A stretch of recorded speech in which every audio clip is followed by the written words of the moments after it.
Mirë, le të qohemi, edhe në fakt do doja që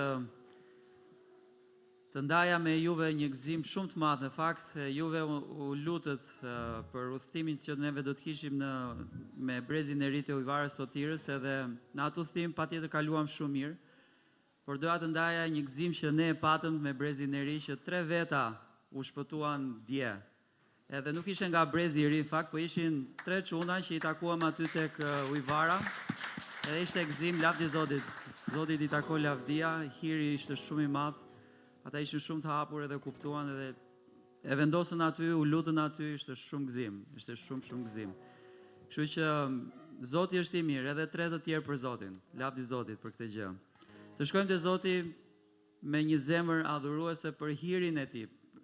Të kujtojmë edhe të kuptojmë që hiri i tij është i pafund, edhe ne sot jemi këtu për shkak të hirit të tij të madh. Dashuria e tij është e jashtëzakonshme. Zoti na ka dhënë gjëra që ne nuk i meritojmë. Kush jemi ne? Zoti është Zoti i zotërve, mbreti i mbretërve, sovran mbi gjithçka. Edhe ai ka hedhur syt mbi jetën tonë, mbi jetën time, mbi jetën tënde personale. Edhe na ka ngritur, na ka bërë bijtë të tij. Le të jemi falendërues për hirin e tij. Zoti i dashur, faleminderit Perëndi për këtë ditë, jemi shumë mirënjohës për dashurinë tënde. Faleminderit për hirin tënd, Zot. Të jemi shumë mirënjohës, Zot, që hiri yt e pron çdo gjë. Faleminderit për gëzimin, Zot, që kemi në ty. Faleminderit, Zot, për fjalën tënde. Mezi presim të dëgjojmë për saj, Perëndi. Lutem Perëndi të bekosh fjalën tënde, të bekosh zemrat tona, Perëndi, që të dëgjojmë zërin tënde dhe të ndryshojmë sipas asaj që ti kërkon. Në emrin e Zotit shpëtimtarit tonë falenderojmë. Amen. Amen.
Gjithmonë ta shoh kur vështrimi thëm mbi mua mba, I rhyll te pronë te O Zot, mi ndihza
Gjithashtu është një gëzim tjetër edhe për kishën e Kino Studio. Në fakt sot do të kenë pakëzime, janë 4 veta që do pakëzohen, është vërtet një punë e Zotit që është midis atyre në mesin ton, lavdi Zotit për ata persona, edhe t'i lutemi, të mbajmë në lutje ata për jetën e tyre që të vazhdojnë edhe të ecin. Do kemi kohë në frime, nëse vëllezërit mund të bëhen gati, t'japim Zotit me zemër të gëzuar gjërat që Zoti na ka dhënë, t'japim atij si ofrim.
Gjithve.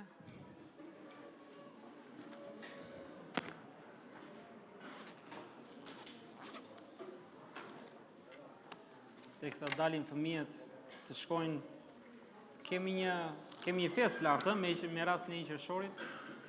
Gjithë ata që kanë fëmijë, mirë është t'i çojnë lart sepse do kalojnë një kohë të këndshme.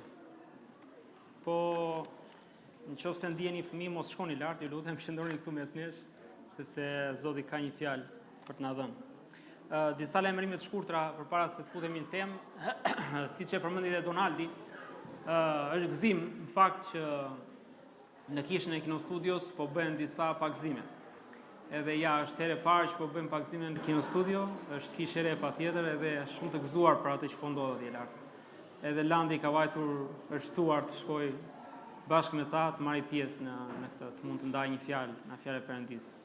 Po vërtet është shumë gëzim, domethënë që gjatë gjithë kësaj kohe që jemi lutur për shërbesën Kino Studio edhe të vinë konkludohet në këtë gjë. Domethënë që disa persona kanë vendosur të japin jetën e tyre Krishtit, por edhe të mund të japin edhe këtë, të tregojnë këtë akt bindje ndaj zërit Perëndisë.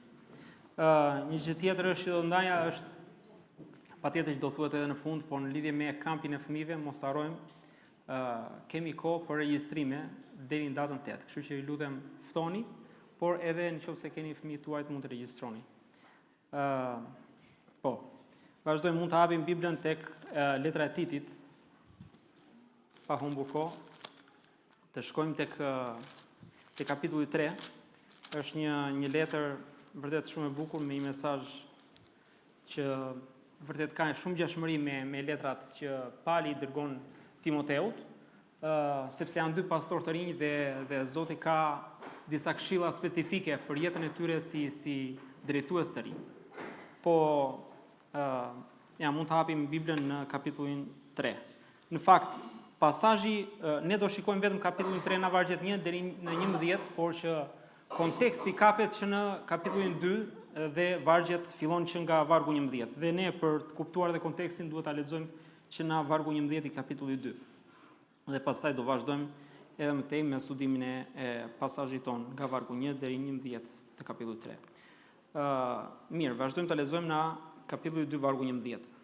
Sepse hiri shpëtuesi i Perëndis ju shfaq gjithë njerëzve dhe na mëson të mohojmë pabesinë dhe endjet e botës, sepse ne erojmë me maturi, me drejtësi dhe me perëndishmëri në këtë jetë, duke pritur shpresën e lume dhe të shfaqurit e lavdisë së të madhit Perëndi dhe të shpëtimtarit ton Jezus Krisht, i cili e dha veten për ne për të na shpëtuar, për na shpenguar nga çdo pavësi dhe për të na pastruar për vete një popull të veçantë, të zellshëm për vepra të mira. Mësoju këto gjëra, këshillo dhe qorto me çdo pushtet. Askush mos të përçmoft. Këtu futemi në temën tonë, pjesën tonë. Kapitulli 3 vargu parë. Ujto atyre që të nështrojnë principatave dhe pushteteve, të jenë të bindur, gati për çdo vepër të mirë, të mos shajnë asnjëri, të mos jenë grindavec, por të butë, duke treguar çdo zemërgjërsi kundrejt të gjithë njerëzve.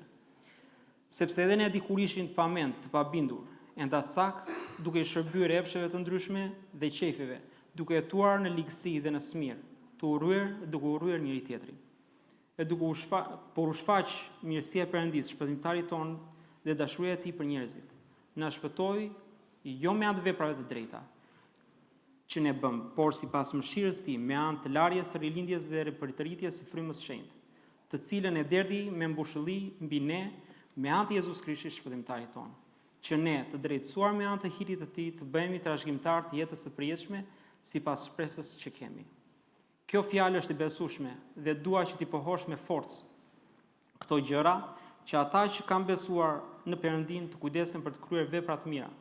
Këto gjëra janë të mira, dobishme për njerëzit, por shmangu nga diskutimet e marra, nga gjenologjitë, nga grindjen nga përleshjet të rreth ligjit, sepse janë të padobishme dhe të kota. Refuzo një njeri sektar, mbasi ta kesh qortuar një herë dy herë, duke ditur se një i tillë është i çoroditur dhe mëkaton duke qenë i dënuar nga vetja. Le të shkojmë para Zotit në lutje dhe pastaj futemi te.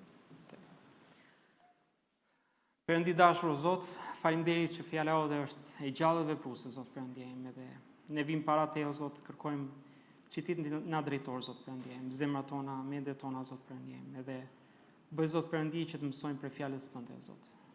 Fjala jote, Zot Perëndi, të flasi fort në zemrat tona që të mund të ndryshojmë, të mund të jetojmë atë, Zot Perëndi, që ne besojmë. Të lutem puno, Zot Jezus, përmes fjalës tënde. Ne me gjithë shërbënjës të tu, Zot Perëndi, me duam o Zot që të jemi vegla në duart të tua, Perëndi. E teksa jetojmë këtë jetë, Zot Perëndi, të jetojmë në perëndishmëri, Zot Perëndi, duke ecur gjithmonë me ty, Zot Jezus. Na drejto, Zot Perëndi, drejto zemrat tona, Zot Perëndi, të jenë të përulura përpara teje. Të duam, Zot Jezus, na fol, Perëndi. Në emrin e Shëmuar Krishtit lutem atë. Amen. Faleminderit. Pra, në kontekst siç thash që fillonte që nga vargu 11, edhe aty flet por hiri shpëtuesi i Perëndis. Teksti i gjithë këtij pasazhi është hiri i Perëndis. Edhe pikërisht këtë do të shohim sot, është thirrja e hirit. Është thirrja e hirit. Tre pika kryesore do të shohim sot, do ndalim shkurtimisht në secilin prej tyre. Së pari, hiri bën që të kujtojmë disa gjëra shumë të rëndësishme. Ne do të shikojmë cilat janë ato gjëra. Së dyti evito thot dhe së treti refuzo. Së pari është të kujtojmë, janë nga vargu 1 deri në vargun 7.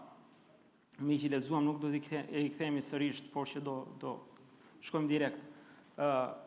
Këtu tregohet është karakteri i Zotit është i qëndrueshëm për këtë arsye fjala e tij është patjetër sipas karakterit të tij dhe fjala e tij është e qëndrueshme.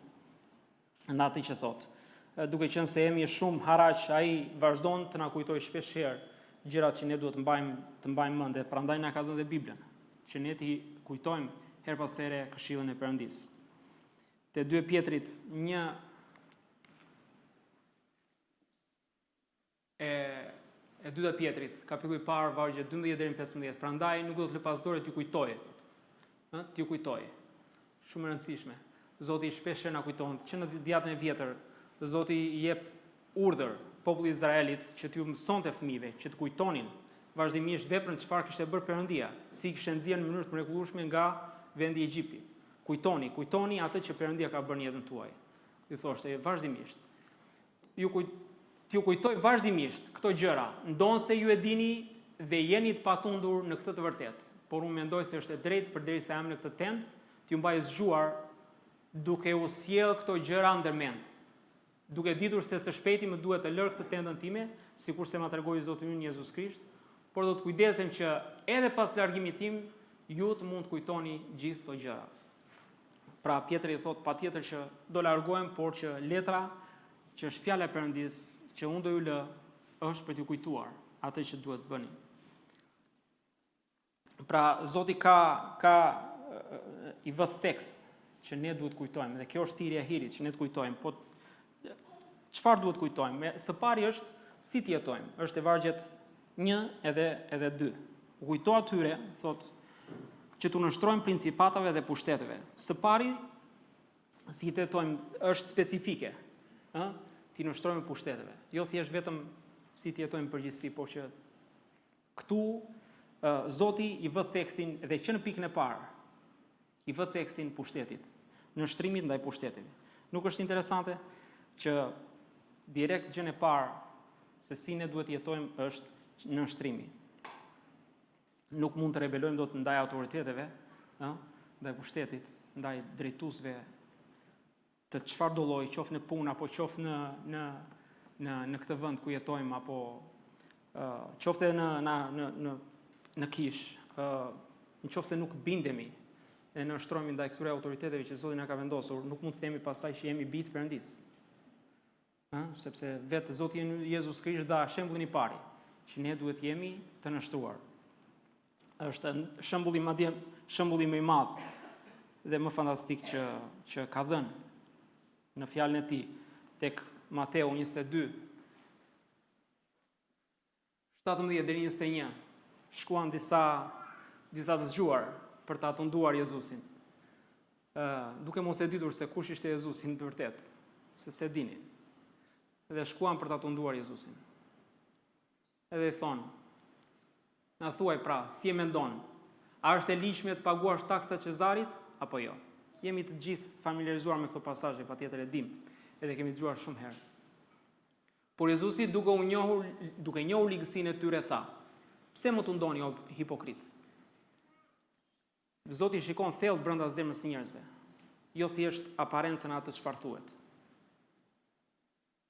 Shikon thellë qëllimin e mendimeve të njerëzve. Timen tënde. Më tregoni monedhën e taksës.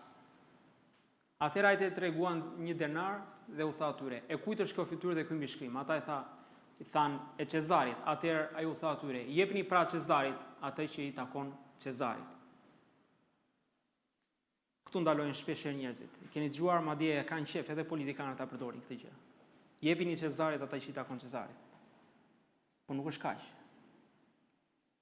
Nuk është vetëm kaq. Patjetër shumë e rëndësishme në shtrimin ndaj autoritetit.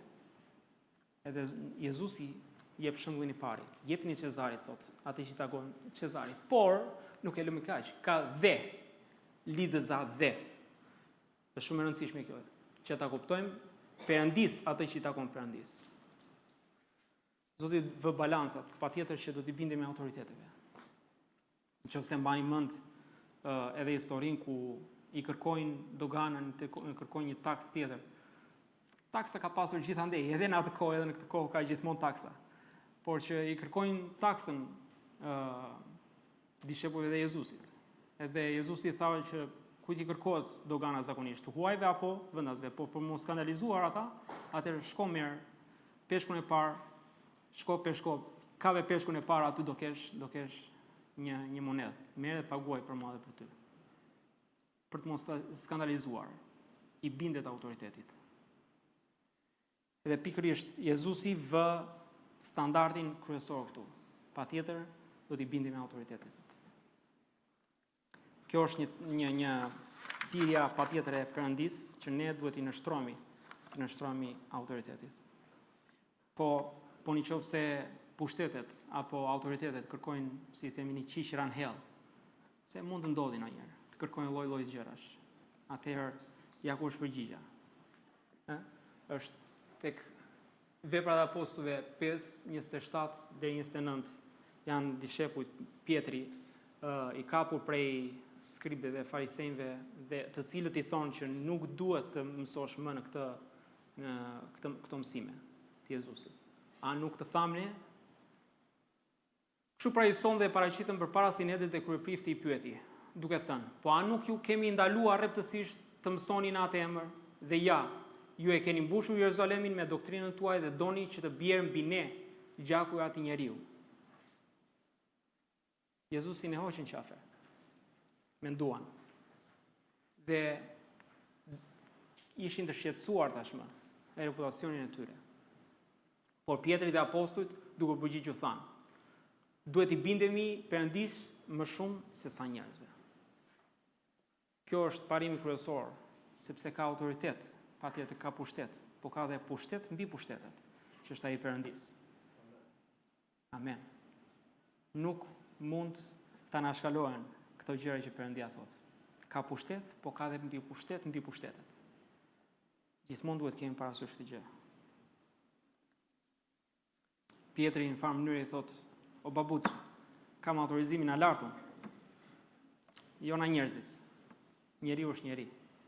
Si unë edhe ti, pavarësisht pushtetit edhe zotrimeve që mund të kemi. Më lartë, vjen nga lartë. Romakët 13, 1-6. Çdo njeri le t'i nështrohet pushteteve të sipërme. Çdo njeri le t'i nështrohet pushteteve të sipërme. Njeriu ka qenë gjithmonë i njëjtë, i rënë mëkatar, dhe nuk do të nështrohet pushteteve. Nuk do që të jetë në urdhrat e dikujt. Do që të jetë siç e përdorin shumë persona, siç ju pëlqen shumë njerëzve, një shpirt i lirë. Po dihet përfundimi pastaj. Sepse nuk ka pushtet verse prej Perëndis, dhe pushtetet që janë caktuar nga Perëndia. Prandaj, ai që kundërvihet pushtetit, i kundërvihet urdhrit të Perëndis. Ai që kundërvihet pushtetit, i kundërvihet urdhrit të Perëndis. Dhe ata që kundërvihen do të marrin mbi vete dënimin, sepse e prorët s'ke ti kesh frikë për vepra të mira, por për të këqijat. A do pra të mos i kesh frikë pushtetit? Bëj të mirën. Ne do të kesh lavdërim nga ai.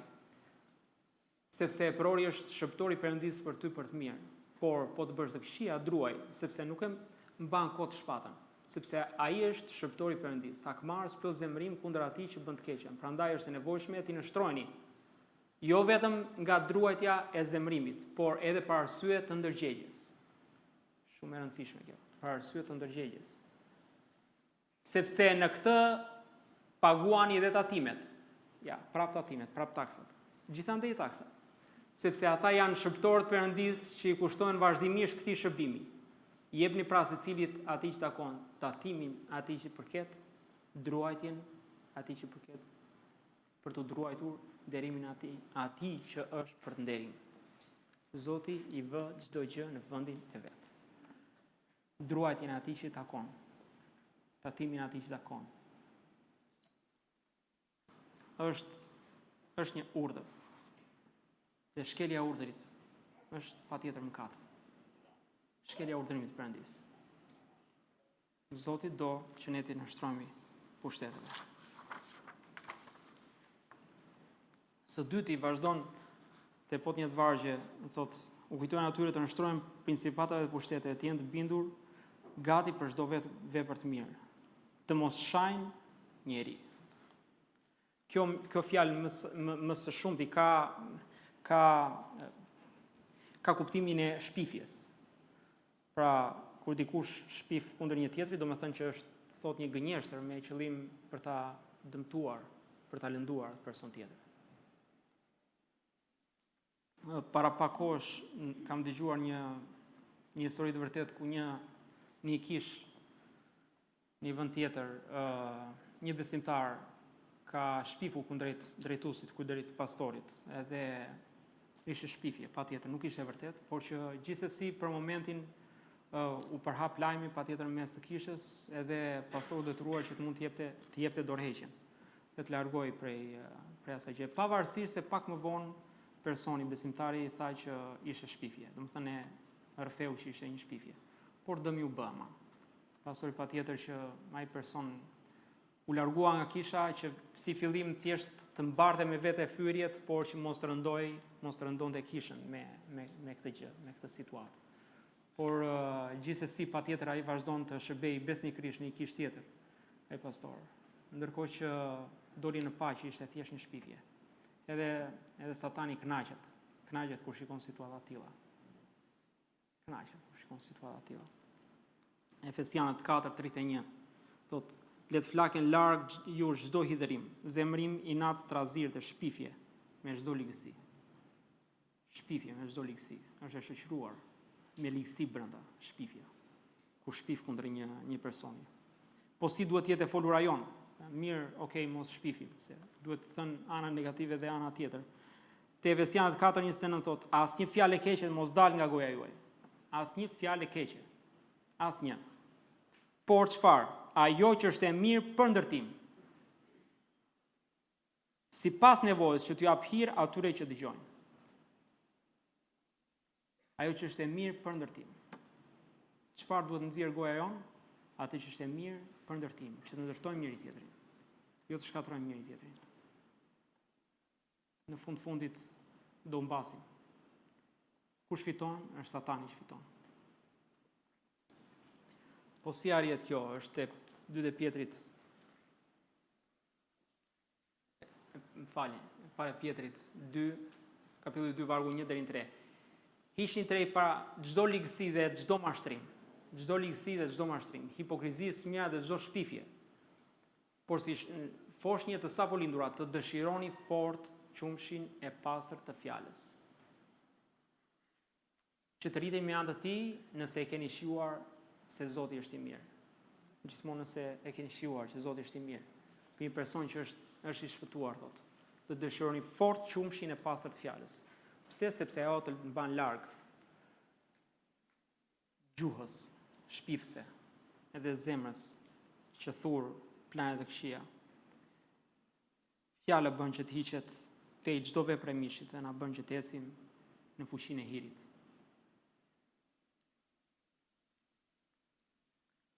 Si të jetojmë, është thirrja e hirit, na kujton se si të jetojmë duke qenë të butë.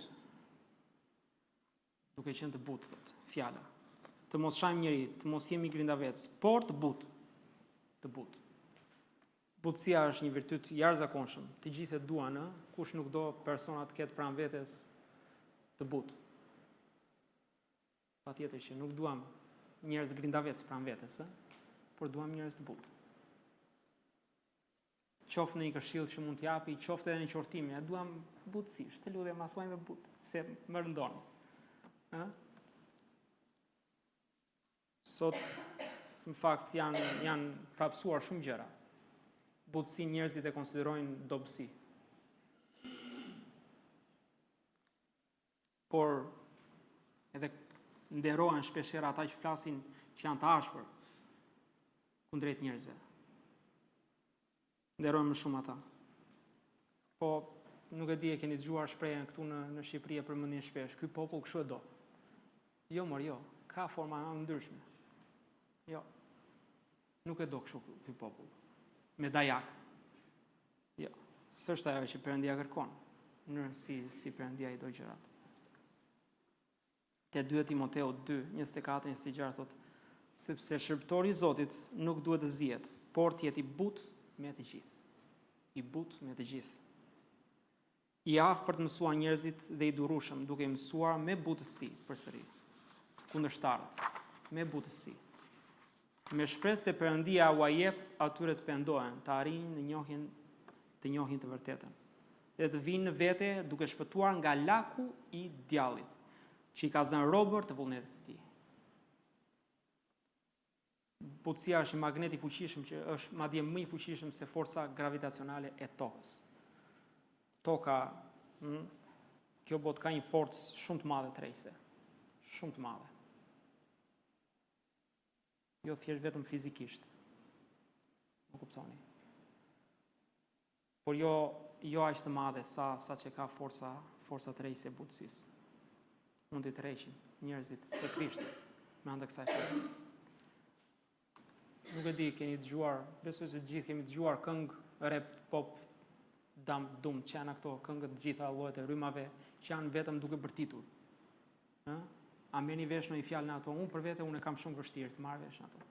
Para ca ditësh po dëgjonim atë Eurovisionin, edhe shumica prej tyre, pavarësisht se ishin gjuhë që i kuptoja, po prap nuk i merrja vesh fare fjalët e tyre. Mos flasim edhe për shqip, që nuk më kuptoj asnjë fjalë, jo më pastaj në gjithë të tjera. Por që, ja, kështu është sot. Është tendencë e të gërthiturit, e të bërtiturit. Mateu 11:29 thotë.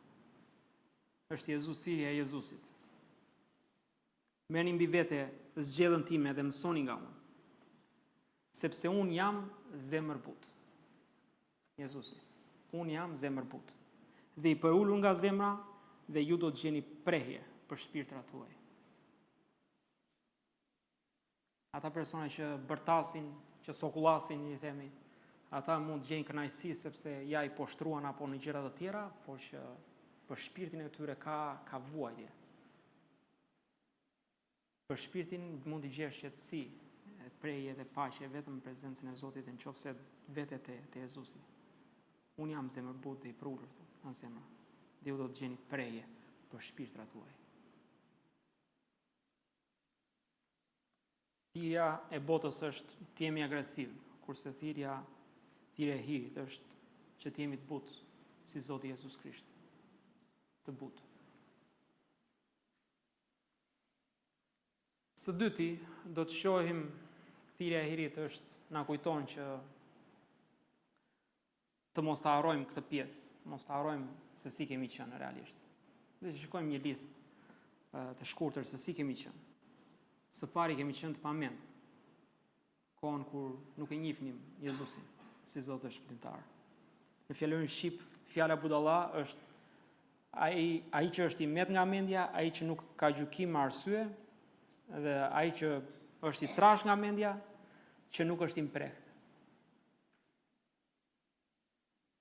Do thënë kjo është përkufizimi sipas fjalorit shqip. Po jo çdo gjë e gjen ashtu siç duhet, sepse janë shumë përkufizime të përgjithshme. Po të shkosh te njëra nga këto fjalët, të thuash kush nuk është i mprehtë, ai që është budalla. Pra është një cikël përsëri mbyllur, edhe ti vjen vërdall gjithë atyre fjalëve dhe s'kupton asgjë. Po realisht po të shkosh në fjalën e Perëndis, gjen indicie shumë të bukura. Do të shikojmë kush është budalla si Bibla përcakton se kush është budalla, kush është një person budalla. Edhe jep specifikisht, një na një, nuk do t'i shikojmë vargjet të gjitha, por që do t'i kalojmë. Është një person që mohon ekzistencën e Zotit. Bibla e thotë që ai person është një budalla. Falin nëse ofendohet në njërin aju që nuk e njeh Zotin, po kështu kam qenë dhe unë, edhe shumica prej nesh. Jo shumica, po të gjithë prej nesh. S'kemi lindur të shpëtuar. Kemi lindur në mëkat edhe ishim të humbur, të gjithë. Por fjala e Perëndis thot atë që thot, nuk mund ta fshefim dot. Kjo është e vërteta. Më vjen keq nëse se prekesh, mirë është që të mendosh në kjo gjë, është një person që mohon ekzistencën e Zotit, është budalla. Ka urrëtie në zemër, një person që ka urrëtie në zemër, një person që përçmon këshillin e tatit. E thot fjala, nuk e them unë, falni po. Mos e përçmo këshillin e tatit. Një person që mban veten të ditur. Si unë s'ka. Mbien keq kështu thot. Një person që beson në zemrën e tij. Zemra smuret në mënyrë të pashurshme. Thot fjala, duhet jemi shumë kujdesshëm të besojmë zemrës. Kam dëgjuar shumë persona thonë, unë si besoj asnjëu vetëm zemrës time. Ki kujdes. Një person që është i nxituar, Edhe ky është një imar. Mund t'i lexoni, t'i shikoni vargjet referuese, një person që flet shumë.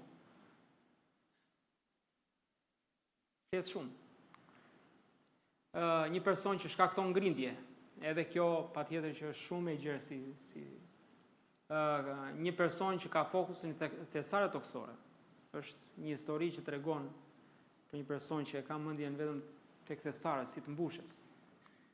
Një person që shikon pamjen. Një person që nuk kupton vullnetin e Perëndis, edhe një person që bëhet garant për tjetrin. Pra kjo është një listë modeste, mund të jetë mund të jetë jo shteruese, domethënë që mund të ketë edhe gjëra të tjera që mund të shtoni, mund të studioni vetë, por që kjo është një listë pak a shumë se çfarë do të thotë sipas Biblës një budalla, çfarë është një budalla. Edhe kupton çik më mirë këtë konceptin e fjalës budalla sipas Biblës, jo sipas fjalorit. Fjalori është dhe interpretim her pas here. Përcaktimin e fjalëve individuale është më mirë t'i bëjmë në Bibël. Çdo përcaktim tjetër patjetër është njerëzor. Kështu kemi qenë edhe ne dikur. Të pamend, budallënj. Zoti shikon të gjithë njerëzit nga lart. Thot në një psalmet, gjithë njerëzit i shikon nga lart. Nëse ndonjëri ka arsyeton dhe kërkon pastaj Perëndin. Ka arsye. Këtu fillon çdo gjë. A ka arsye ky person? Hajde të japim çik më tepër dritë, thot Zoti. Edhe derisa të shkon në pikën pastaj që kërkon Zotin. Së dyti si kemi qenë të pabindur. Kjo mosbindje ka të bëjë me bindje ndaj thirrjes Perëndis, patjetër. Është Efesianët 2:1-2, thot, a ju dha jetë edhe juve që ishit vdekur në faje dhe në mëkate, në të cilat keni ecur dikur sipas ecjes së kësaj bote, sipas prijësit të pushtetit të errës, sipas frymës që vepron tani në bijtë e mosbindjes. Kemi qenë pjesë të këtij grupimi, bijtë e mosbindjes, dhe ne dikur. A mos vallë je një person ende që nuk i bindesh fjalës së Zotit. Tek Veprat e Apostujve 17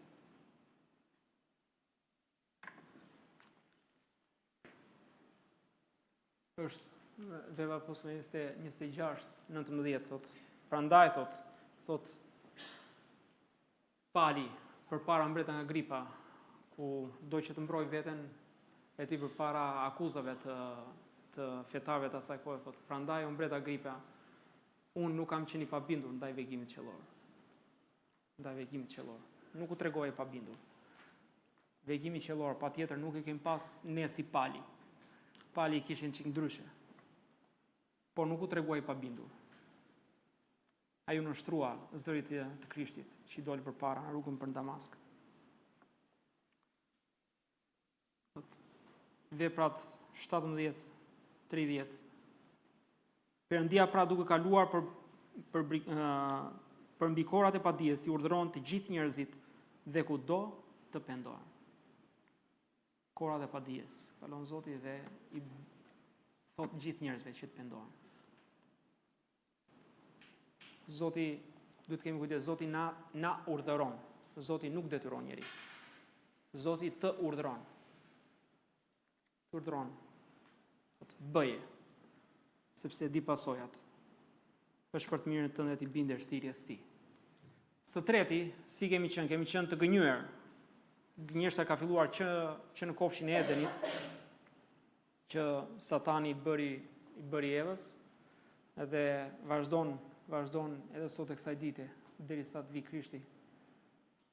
Mashtrimi do vazhdoj, edhe do ketë punën e tij. Gjoni 8:44. Ju jeni nga djalli, thot Jezusi, që është ati juaj, dhe doni të bëni dëshirën e atit tuaj. Ai është e vrasës që nga fillimi dhe nuk qëndrojnë në të vërtetën, sepse në të nuk ka të vërtetë. Kur thon të rema, flet nga vetvetja, sepse është gënjeshtar dhe ati i rrenës. Ai është mjesht i gënjeshtrave. Ka frymëzuar lloj-lloj teorish në këtë botë, lloj teorish, që si ta mbajnë njeriu larg të vërtetës. Larg të vërtetës. Edhe nuk e di, besoj se të gjithë kemi dëgjuar që thonë njerëzit që kaq shumë fe sa ka, më falni. Ku ti besojnë? Kush është e vërteta? E ka bërë kaq komplekse situatën sa që njerëzit të jenë të konfuzuar, të jenë konfuz. Patjetër që Zoti ju jep dritë gjithë njerëzve që të mund të afrohen te vërteta. Dhe varet nga dëshira e tyre. Kështu ishim dhe ne, të gënjur për na u hapën syt prej fjalës së Perëndis. Prandaj Zoti ka fjalën që të mund ta shfaqë të vërtetën. Tjetër, kemi qenë skllëvër të lakmis. Fjala këtu është skllavërim prej mëkatit, Skllav është një person, është ai person i zotruar nga dikush apo nga diçka, të cilën e ka bler, që e ka bler. Romakët 6:17, por që falendruar Perëndia sepse ishit shërbëtor të mëkatit. Shërbëtor të mëkatit. Pra ne i shërbeni mëkatit. Por ju bindet me zemër atij mësimi që ju është transmetuar. Çdo mëkat rrotullohet rreth lakmisë së mishit, lakmisë së syrit dhe krenarisë së jetës. E keni të parë Gjonit 2:26. Lakmisë së mishit, më falni, dhe lakmisë së syrit. Këto kanë drejtuar jetën tonë deri në momentin që u vum para pasqyrës dhe pam veten dhe u bindëm zërit Zotit. Tjetër ishim plot smir, thot fjala. Ishim plot smir. Te para Korintasve 3:3 thot, në fakt, sepse midis jush ka smir. Grindje e përçarje, a nuk jeni të mishit dhe a nuk esin sipas mënyrës së njerëzve? Është mënyra njerëzore. Mënyra e njerëzve. Është njerëzore, mund të themi, patjetër, që të ecësh të kesh smir. Në fakt Pali e thot këtë që ndodh mes besimtarëve në këtë pasazh. Është e rëndë, kjo është të ecim sipas mënyrës njerëzore. Po jemi njerëz, po është justifikim. Më fal, po është justifikim. Jemi njerëz, patjetër jemi njerëz. Po është justifikim. Të kesh smir për vllahën dhe motrën. Është justifikim. Plot urrejtje. Një tjetër se si kemi qenë për treguar, kemi qenë plot urrejtje. Të gjitha këto patjetër përmenden në listën e veprave të mishit, janë vepra të mishit. Nuk diskutohet. Por këto mund të shfaqen edhe në personin nga një person që është bindur fjalës së Perëndis. Pse? Sepse përsëri kemi lejuar jetën tonë të ecë në mish, përsëri. Veten tonë të ecë në mish. Zoti na i kujton këto me synim që mos të kthehemi përsëri të njëjtat element, të njëjtat gjëra. Mos qëndrojmë përsëri në mish, por të ecim në ristësinë e jetës. Ky pasazh është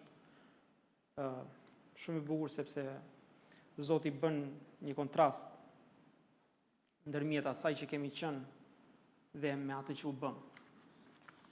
Dhe ishte fuqia e Perëndisë i cili e bëri. Nëse e këtu sot, edhe nuk e di se ku do shkosh pas kësaj jete toksore, thirrja e Zotit, thirrja e hirit për ty, kush do qofsh, është pendohu, prano që je mëkatar, kërkoj falje Jezusit dhe do bëhesh i lirë. Kjo është thirrja, është shumë e thjeshtë. Nuk është e komplikuar, por Zoti ka këtë mesazh për ty. Hiri, këtë mesazh për ty ka. Pendohu, bindju fjalës së Perëndisë. Ky është urdhër nga Zoti, siç e tham për pak më parë. Por Zoti ka dhënë ne vullnet lirë, që ti të vendosësh vetë. Së treti, duhet kujtojmë se si u drejtësuam. Titi 3, vargjet 4 deri në 7. Ta lexojmë. Po kur u shfaq mirësia e Perëndisë dhe shpëtimtarit tonë, e kemi këtu, okay? Shpëtimtari tonë dhe dashuria e tij për njerëzit, ai na shpëtoi jo me anë të veprave të drejta që ne bëm, jo me anë të veprave të drejta që bëm, por sipas mëshirës së tij, me anë të larjes, rilindjes, së përdritjes, së frymës së shenjtë, të cilën e derdhi me mbushollim mbi ne, me anë të Jezus Krishtit, shpëtimtarit ton, që ne të shfaqsuar me anë të hirit të tij, të bëhemi trashëgimtar të jetës së përjetshme, sipas shpresës që kemi. Sipas shpresës që kemi. Ky pasazh patjetër ka shumë për të thënë, po pak për të shpjeguar sepse është shumë thjesht. Zoti transmeton drejt për drejt atë që do të thotë. Është pikërisht ajo që kërkon Zoti prej nesh, të kujtojmë çfarë bëri Zoti për ne. Edhe patjetër që këtë e bëjmë edhe në kohën kur kemi darkën e Zotit, që të kujtojmë veprën e Krishtit dhe jo vetëm. Vërtet shumë i njoh Zotit për këto mundësi që kemi, që të kujtojmë atë që Perëndia ka bërë në jetën tonë. Ne nuk bëjmë dot asnjë vepër e cila mund të na afrojë me Zotin. Nuk ka vepër që ne mund ta bëjmë, sepse njerëzit janë të mashtruar. Kështu kam qenë dhe unë përpara, çfarë të bëjmë që t'i pëlqejmë Zotit? Çfarë të bëjmë? Si ta bëjmë që Zoti e pëlqen? Pse? Arsyeja është e thjeshtë. E thot në fjalën e tij. Thot Isaia 64:6, jemi të gjithë si një gjë e papastër. Jo të gjithë. Jo 1, 2, të gjithë jemi si një gjë e papastër. Dhe të gjithë veprat tona të drejtësisë janë si një robë ndotur. Po fish kemi të gjithë si një gjete dhe pausitë tona na çojnë larg si era. Të gjithë veprat tona të drejtësisë janë si një robë ndotur. Në fakt, doja ta bëja të merrja një robë aty te puna që ishte bërë tër graso dhe ti thosha ndonjërit për jush, hajde merre vishe, por që nuk doja ta çoja deri në atë pikë, por që realisht për të kuptuar që jemi si një robë ndotur. Të gjithë veprat tona të drejtësisë. Madje veprat tona më të drejta, më të mira, nuk kanë vlerë fare, nuk mund të drejtësojmë përpara Zotit.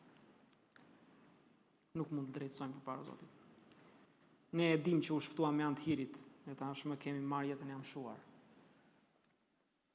Me anë të hirit jeni të shpëtuar nëpërmjet besimit. Dhe kjo jo prej jush sot. Efesianë 2:8-9. Po është dhuratë. Ky është hiri, është dhuratë nga Perëndia. Ne harrojmë gjitha këto gjëra. Prandaj hiri na kujton si të jetojmë në të tashmen, si kemi qenë të kaluar dhe si u drejtësuam kur njohëm Krishtin. Si u drejtësuam kur njohëm Krishtin. Së dyti, thirrja e hirit është evito, thot vargu 9.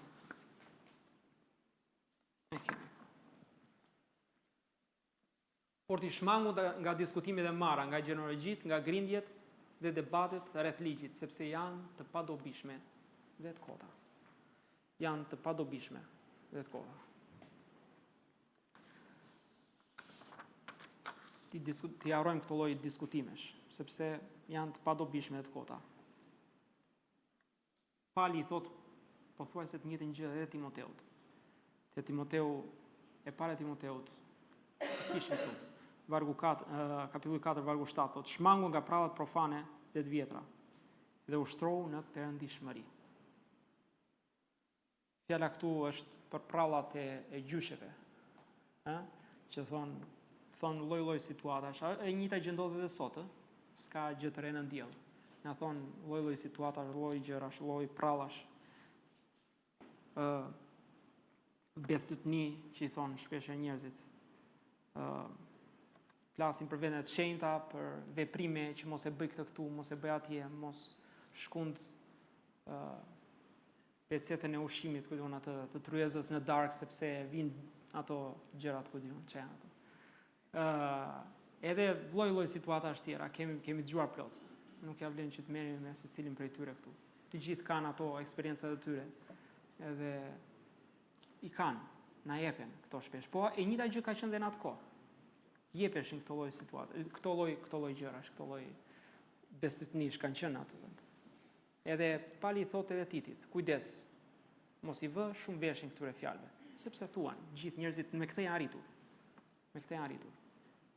Mos e bëj këtë, mos e bëj atë. Bibla ka nevojë për interpretimin vetëm prej Biblës, jo prej njerëzve. aty gjejmë këshillën, drejtimin më të mirë. Nuk mund ta gjejmë dot te njerëzit, sepse njeriu është njeri, ndikohet nga backgroundi i tij, ndikohet nga shumë gjëra, kurse fjala e Perëndis nuk ndikohet nga asgjë. Ndikohet vetëm nga fjala e Perëndis. Prandaj është shumë e rëndësishme të qëndrojmë tek fjala e Perëndis dhe të lejojmë atë të flasë dhe të na japë ajo këshillën e durë. Pali i thot Timoteut patjetër dhe Titit, të jenë të kujdesshëm.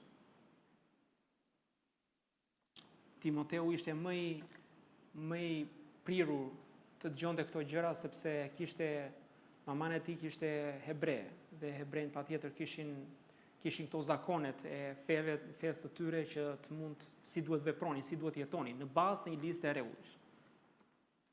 Dhe kujdes, thot Pali, jo, ne nuk jemi të shpëtuar me anë të veprave dhe nuk duhet të qëndrojmë tek këto vepra. Dhe nuk duhet vësh veshin këtyre lloj prallave, por fjalës së Perëndis. Janë udhëzime të vyera për këta pastor të rinj që ishin vendosur nga Pali në këto vende. Titi ishte në Kret edhe jep patjetër një dëshmi madje jo të mirë për kretasit, vetë Pali. Se si ishin kretasit, kështu që duhet të jesh i kujdesshëm. Thot arsyet pse duhet të rim larg këtyre diskutimeve janë të thjeshta. Vargu 9 e thot shumë qartë, janë pa dobi, nuk kanë dobi. Nuk sjellin ndonjë përfitim.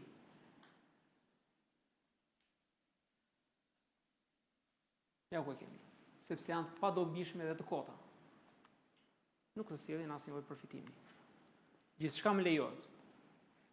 Po jo gjithçka është e dobishme. Gjithçka më lejohet. Po jo gjithçka ndërton. Jo gjithçka ndërton. Çfarë ndërton? Fjala plot hir. Patjetër ato të largojnë nga e vërteta, e thotë Titi 1, kapitulli i parë vargje 12 deri në 14. Një nga ata profetët tyre tha kretasit janë gjithnjë gënjeshtar e gërësia dhe të këshia bark për tac. Kjo dëshmi është e vërtetë për këtë shkak qortoi prerazi që të shëndoshen besim. Pa u vënë veshin prallave të judenjve dhe urdhrave të njerëzve që largohen nga e vërteta. Të largohen nga e vërteta. Nuk të mban fokusin aty ku duhet. Po të çon larg. Dhe edhe te 2 Timoteut, kapitulli 2 vargu 23, thot shkaktojnë grindje. Në qoftë se merresh me muhabetet kota, me këto lloj gjëra, do shkaktojnë grindje. Pse? Sepse janë pikpamje, në fundit janë pikpamje njerëzore. Edhe pikpamjet njerëzore mund të çojnë, nëse ti bash fort pas krenarisë dhe pikpamjes tënde, do të çojnë në grindje pastaj. Prandaj Zoti thotë, shiko, qëndro te fjala. Sepse vetë fjala interpreton fjalën edhe nuk ka vend për diskutim.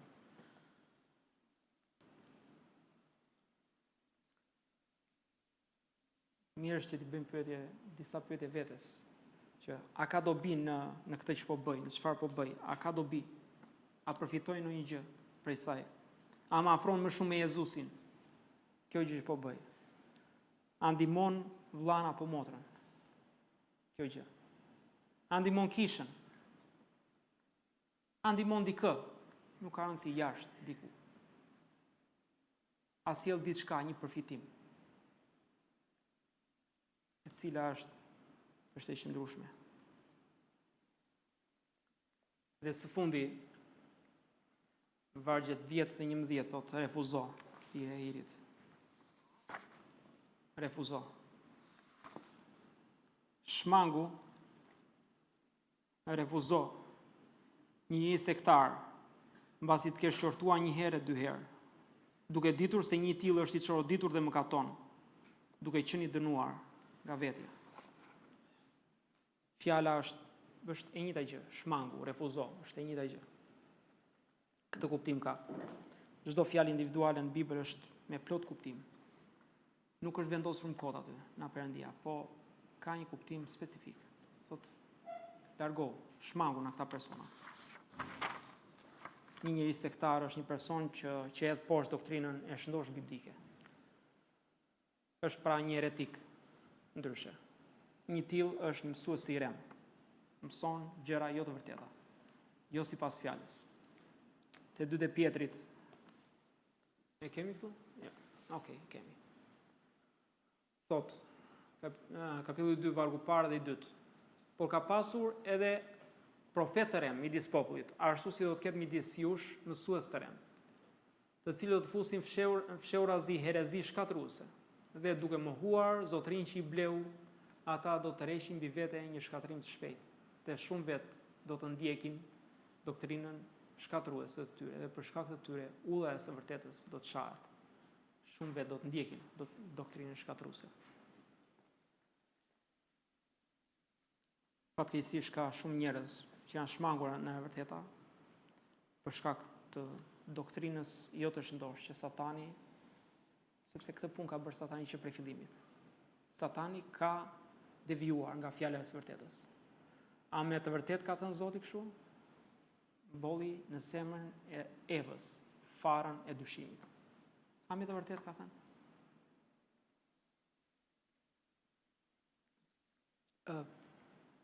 Para disa ditësh bashkë me Irene takuam një motër që tashmë jeton me familjen e saj në një vend tjetër. Edhe po e pyesim çik në lidhje me kishën ku po shkonin e tjerë dhe tregoi që po shkonin në një kishë e cila mblidhej në shtëpi. Edhe arsyeja ishte shumë e thjeshtë sepse në atë vend e kanë me detyrim që kishat të mund të deklarohen në shtet, dhe shteti i ka detyruar, por edhe vetë bashkësia e besimtarëve, bashkësia biblike, siç është Vushi këtu tek ne, i ka detyruar të gjitha kishat që të pranojnë martesën mes të njëjtës gjini. Dhe për këtë arsye ata kishin vendosur që të mund të bënin kishën në shtëpi dhe mos deklaroheshin që ishin në kishë. Mos deklaroheshin përpara shtetit. Edhe pastori i detyruar pastaj ka filluar dhe punë laike për të plotësuar nevojat e familjes tij. Dhe patjetër lavdi Zotit për vendimin e pastorit të kishës, sepse qëndrojnë në të vërtetën. Ndërkohë që shumë të tjera vazhdojnë duke u bërë palë me ndyrësitë e kësaj bote.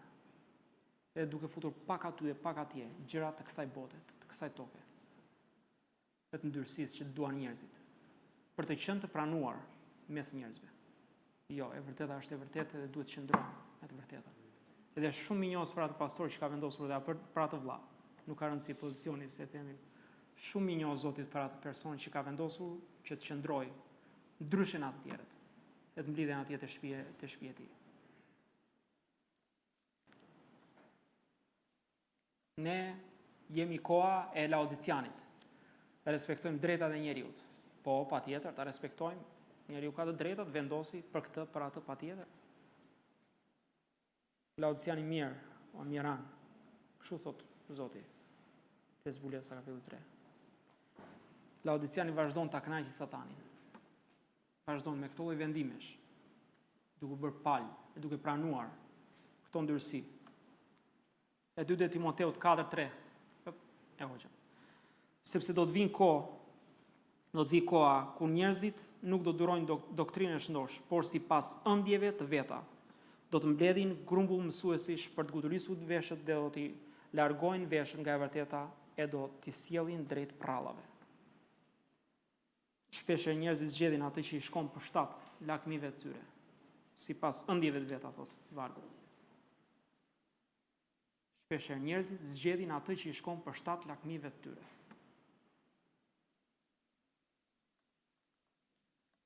Më tha një koleg duke folur me të po ndaj ungjillin, edhe tha që ishte fetar, i besonte diçka tjetër, edhe tha që shiko, unë respektoj fen tuaj, tha. Tashun fali, tashun po vjen keq ta them, por që unë respektoj ty, fen tënde se respektoj fare sepse po çon me mira e me miliona shpirtra njerëzish në fe. Si mund të respektohet e vërtet e gënjeshtër, tha. Si mund ta respektojmë gënjeshtër? Nuk ka vend për respekt. As zgjedhjen tënde nuk e respektoj, më vjen keq. Nuk e respektoj dot sepse do të çoj në humbje të përjetshme.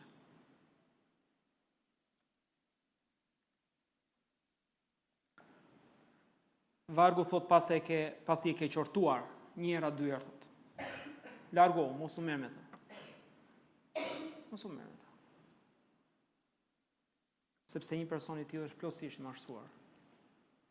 Ajo që mund të bëjmë është hidh një karrocë lutje përpara Zotit, edhe Zoti e di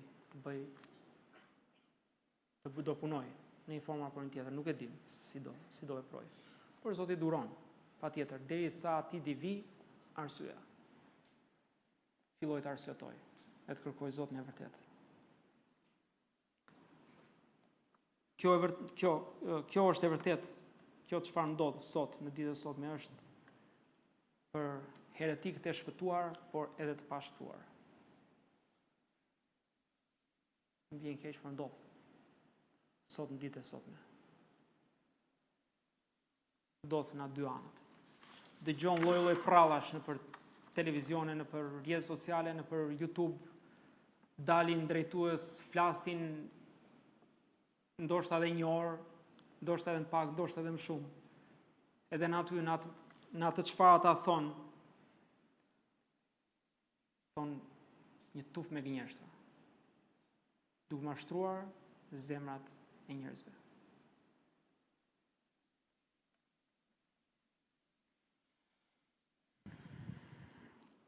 Bibla nuk është as fjala ime, as fjala jote, por është fjala e Perëndis, të cilës bëjmë mirë t'i kushtojmë kujdes.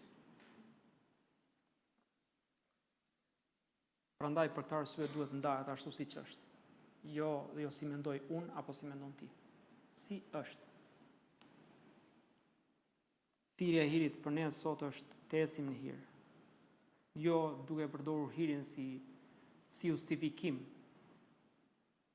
Si justifikim për të bërë të keqen, por përkundrazi, për të na udhëzuar të ecim në risinë e jetës, thot fjala.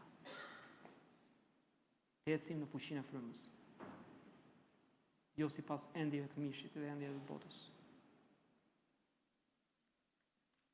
Hiri na ndihmon që të kujtojmë që kemi qenë si gjithë bota, kemi qenë mëkatar. U drejtësuan përmes Krishtit, sepse vetëm Krishti drejtëson, vetëm Krishti pastron, nuk ka mënyrë tjetër. Është vetëm një emër që është dhënë në qiell me anë të cilit mund të shpëtohemi, vetëm për Jezus Krishtin. Amen. Dhe na jep udhëzimin se si duhet jetojmë. Thirrja e hirit është që të evitojmë diskutimet pa fryt. Dhe thirrja e hirit është të refuzojmë daljen jashtë doktrinës së shëndosh. Të dalit jashtë kornizave të Biblës. Nuk ka rëndësi opinioni im, opinioni jot. Ka rëndësi opinioni i fjalës së Perëndis. Po flasim për çfarë thot Perëndia.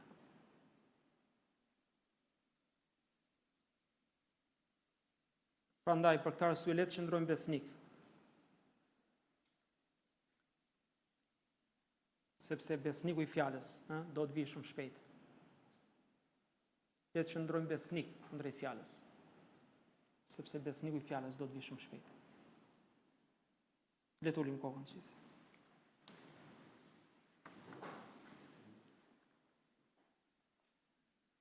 Perëndi dashur, faleminderit o Zot, që ti je besnik. Dhe fjala jote o Zot Perëndi është e vërtetë. Faleminderit o Zot Perëndi që na ke dhënë atë o Zot Perëndi, na ke mësuar në të vërtetën tënde o Zot Perëndi. Faleminderit Zot Perëndi që tashmë po ecim o Zot Perëndi në këtë të vërtetë.